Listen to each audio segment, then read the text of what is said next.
The new Fantastic Four movie is coming out soon, and I'm pretty excited because I enjoyed the other movies, which I've seen all of. Well, I haven't seen that one, but that's like a fake movie, so that one doesn't count. And I've seen half of that one.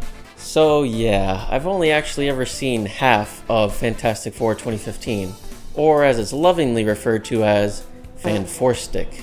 I enjoyed the movie so much that I turned it off before it was over, cause I knew it was so good that I didn't even need to see how it ended. Yeah, so this movie isn't good. I never finished it, and that was around the time it came out, so I don't even remember the stuff I did watch. And I never really planned on watching it again. But since the new movie is coming out soon, I thought I can get prepared by going back and seeing how bad things can really get for the first family. So, after watching the full movie, do I actually like it now? What do you think? We begin with Fantastic Man himself, Reed Richards. Reed is a dumb little dork who wants to do lame things with his life like teleport. What a loser, right guys? Jokes aside, while I feel like this plot thread takes way too long to actually amount to something, this idea is somewhat interesting. This shows that Reed is a naturally gifted kid in the intelligence department. His aspirations are far beyond those of a normal middle schooler. Too bad the creators of the movie didn't also have higher aspirations for the story. We then meet Reed's first friend and second member of the group, Ben Grimm. They begin to set him up as a sympathetic character who lives in a junkyard and has a mean older brother, and it seems like Ben just has a genuinely tough life. Well, I guess he does. We never really find out because this is basically never relevant again in the movie. Ben has a tough life. He's friends with Reed because he's trying to steal from the junkyard. And then, this is a common theme with these characters that you'll continue to see. They all have very surface level personalities and traits. We then move ahead in time when Ben and Reed are in high school, or are just presenting an experiment at some random school fair. I'm gonna be honest, this is not very clear. They have these 30-year-old teenagers, and then they also have an actual child at the same fair. But that doesn't really matter because the purpose of the scene is to show that Reed is getting closer to teleportation. And that draws the attention of Franklin and Susan Storm. And they meet Reed at a school science fair of all places. They don't call him in for an interview or meet him at a more professional conference or something, but at a school fair. And then they just give him a job immediately. Interesting decision. So this leads Reed to the Baxter Institute and Ben gets left behind. And this is pretty odd because there's no desire to get him involved. No, oh, well you helped Reed so you must be at least a little special. Or, you aren't as good as Reed at this, but maybe you can help with this. I'm pretty sure in most stories he's not as smart as someone like Reed or Sue, but he still gets involved in some way. Whether it's more mechanical skills or piloting skills or something like that. He even could have had like a little subplot where he is smart but can't live up to his full potential because of his living conditions. Reed worked through his home struggles, but Ben could have felt a little more trapped, which would work really well later on when he is literally trapped inside a rock body. This is an actual shower thought that I had, and it's already 1,000 times more interesting than what actually happens with Ben. He gets told to leave the movie and then he comes back later because Reed wants him there. Why didn't he want him there before? Why does he only want him there when it's convenient for the plot? Well, he has to get superpowers, so he also has to get randomly pulled in. He couldn't have been written into the story naturally, he literally has to get forcibly dragged in. Well, half our team isn't very interesting so far. Maybe the Storm siblings will be a little more intriguing.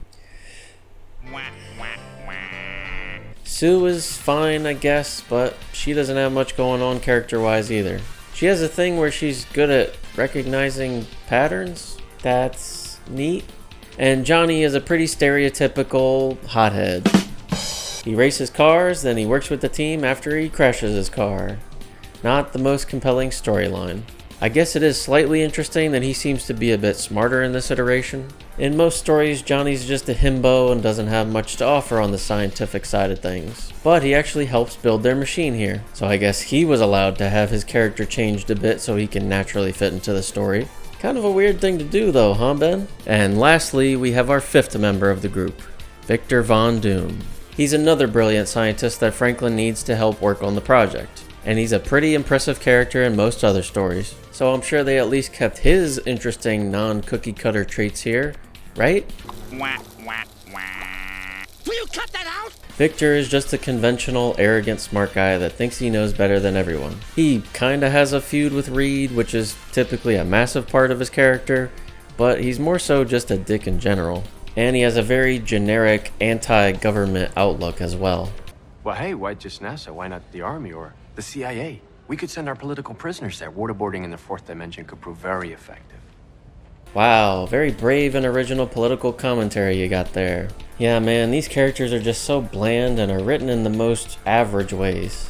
And it's pretty sad too, because every actor here is really talented. I don't remember any standout performances that I've personally seen from Miles Teller, Kate Mara, or Jamie Bell, but I still know that they're very skilled actors. Tim Blake Nelson is in this, and I know he's great in a bunch of stuff, even if he doesn't always look great. I also know Toby Kebbell from Dawn of the Planet of the Apes, and while he is completely CG in that role, he puts on an excellent performance that really stuck out when I watched that movie. And then there's Michael B. Jordan. He is a phenomenal actor. The last thing I saw him in was Sinners, which is a masterpiece, and his performance in it is one of the best by far. So all these wonderful actors really show that no matter how good they are, there's only so much they can do with what they're given. The performers are pulling their weight, but the director and writers clearly weren't. Anyway, the group all worked together to finish their project, which will create a machine that will allow them to teleport to a new dimension. And after a montage, we finally reach that point. And I just want to note that this is 40 minutes into the movie. This wasn't like a boring 10 or 20 minutes of setup. This was 40 minutes of the hour and 40-minute runtime.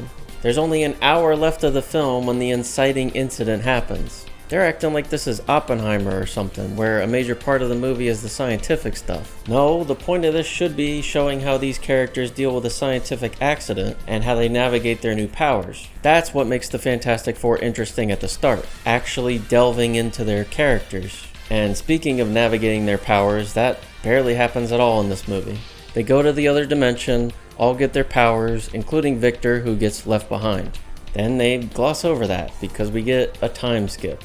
Yes, they took almost half the movie to give the heroes their powers, and then we don't even get to see their growing pains. That happens primarily off screen. We get a brief and odd horror sequence of them reacting to their transformations, and then jump ahead a year after Reed escapes. The movie then changes from a boring and dull story into a complete mess. Instead of the typical thing where the Fantastic Four do experiments, test their powers, and use their strong scientific abilities to figure things out, they are now being experimented on and used by the government. This shift in tone here is incredibly jarring. We went from a whole 40 minutes of scientific mumbo jumbo that had the potential of being interesting, to now showing the heroes as government puppets. They're treating this like an X-Men story now, not a Fantastic Four one. This could all be good in theory, but why would you make this part of an origin story? And everything else here just starts to fall apart even more. There's a ton of exposition given in this section, all while the characters aren't on screen, by the way, probably because that stuff wasn't originally intended to be there. We get some excellent dialogue from world-renowned actors. Stan, you ready?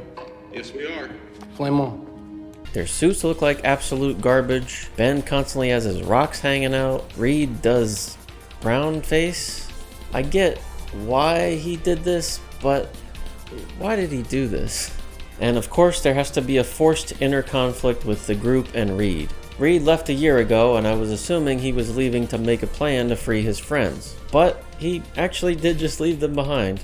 He feels responsible for what happened, and I get that, but I don't understand why they chose to do that whole scenario on top of the whole government captivity thing. They could either have the team dealing with inner struggles, or have them team up to deal with the government stuff. I don't think doing both is a good idea in the movie that took 40 minutes to introduce superpowers. Anyway, they work together and kind of get over the whole betrayal thing pretty quick. They go back to the other dimension and find Victor still alive. So, Doom. Let's talk about him. I've always known who Doom is. I saw him in the older Fantastic Four movies. I saw him in Marvel vs. Capcom. I saw him in the Superhero Squad show. I've basically always seen him and knew who he was. But I will admit that I've never really known what all his traditional powers are. I know he has finger lasers. He occasionally does some magic stuff. I know he has Doom bots that typically do things for him, but I didn't know that he has psychic powers sometimes. However, the wiki says that he has minor psychic powers. So I was very shocked to see in this iteration when he wakes up and just starts bending matter and popping people's heads. It's very odd to me personally, but I guess this could at least make for an interesting final battle. So as we enter the final act of the film, Doom casually kills dozens of people, including Franklin Storm, which is very tragic. Then they move on in about 30 seconds and follow Doom back into the other dimension, which they started to call Planet Zero. Doom returns because he has the genius plan of taking over that dimension? Okay, so wait.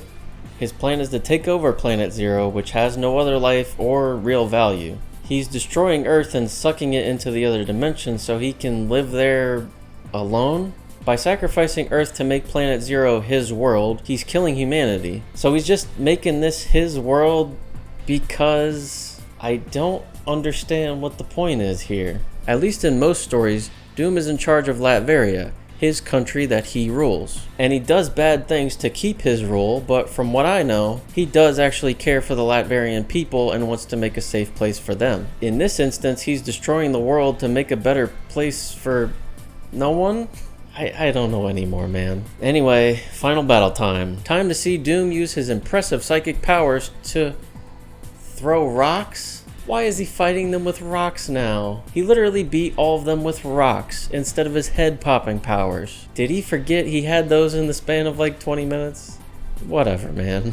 Anyway, Reed learns how to stretch, because I guess that was a whole character arc for him. Doom gets disintegrated by the signature 2010s superhero movie Beam in the Sky, and then they win? Is this a win? Then they set up a sequel by going to their new headquarters in Central City, which I was very confused about because I thought that's where the Flash lived. However, turns out that this is actually the original home base of the Fantastic Four, so that's kind of neat that they use that here. But it's much less interesting visually because it's just some military base in the middle of the mountains.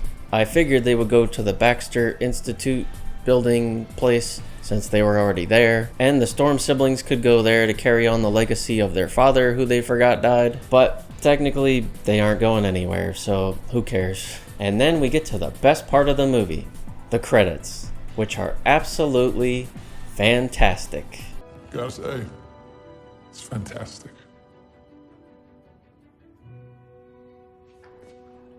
Say that again? He said the thing. He said the thing. Guys, Here's the thing. Ready? Yeah. Ready? Sell the company. This movie is a complete mess. And that's actually not too surprising because the film underwent a lot of reshoots. The finale in particular was mentioned, so it's not crazy to think that it came out as a rock throwing contest. There was also apparently a revolving door of writers, and the director's vision was changed multiple times. Apparently the director Josh Trank wanted this to be more of the darker tone that we see at times. And while I and a lot of other people probably wouldn't like that, I still would have preferred a unified vision, even if it was one I didn't personally enjoy. Regardless, the final product is what it is, and it is an embarrassment. This movie just screams, we have to keep the rights, so just make anything. It's crazy to think that they would do that. It'd be even crazier if they made a whole movie just to keep the rights and then never even released it. So, what is my final score for this infamous film? That's a 1 out of 10. That fucking sucks.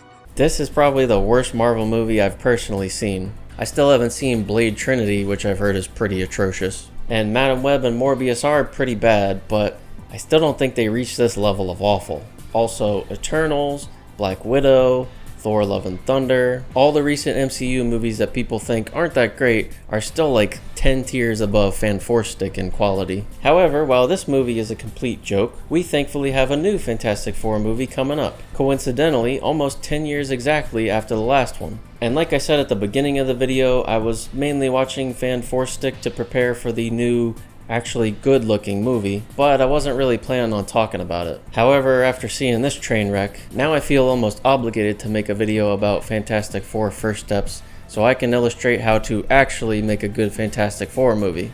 Or maybe it'll suck. Then I could just make fun of that one too.